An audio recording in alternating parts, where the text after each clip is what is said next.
Hello, hello mga kabayan. Kumusta kayo sa araw na ito? So, ito na naman ang inday niyong katulong. Magluluto na naman ako. Iyan. Talagang ganyan ang buhay katulong, diba? Hindi pwedeng sumuko. So, trabaho lang. Walang ganon talaga ang buhay natin dito sa abroad. So, ayan. Nagluluto ako ng kanilang pagkain habang wala sila. So, ayan. Ganito talagang buhay. Kaalis nila, alam nyo ba na ako'y naiinis, yung malapit ng oras ang paglabas nila, tapos nagmamadali na silang magbihis, maghanap ng ganito, 'di ba? Yung parang hindi sila lalabas. Tayong mga Pinoy, hindi tayo makakalabas na walang ligo, 'di ba? Pero sa kanila okay lang 'yon.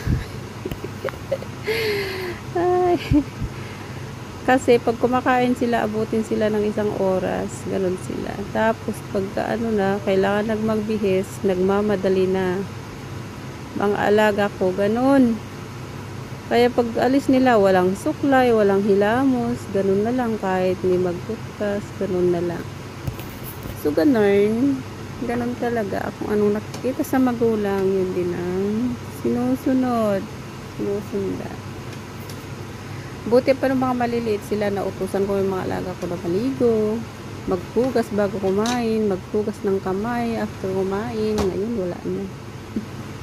Puro na sila sa gadgets. Pag nakahawak, wala na. Kahit kinakausap mo sila, hindi na sila nakikinig. Hindi nila naiintindihan kung anong sinasabi ko. Pati pagkain minsan, kahit kumain na sila, nakakalimutan na. Ngayon pala, tapos na silang kumain. Tapos pagka tanungin anong kakainin.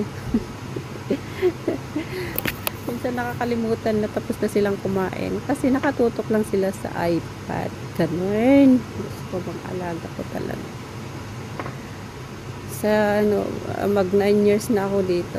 Ganun talaga yung mga alaga ko. Buti pa nung maliliit sila, nautusan. Ngayon wala na. May sungay na yung mga alaga ko. Ganyan sila. Tulad yung alaga kong babae, matangkad na yun, mas matangkad pa sa akin. Maldita na rin yun. Pero ganin pa rin, parang hindi nagbabago. Tumatangkad lang, dalaga na, ganun pa rin, dogs pa rin, dugyot. Hindi pa rin marunong maligo. Kaya nga sinabihan ko minsan, sabi ko, oy, dalaga, malaki ka na, dapat marunong ka nang mag-ayos ng mga gamit nyo.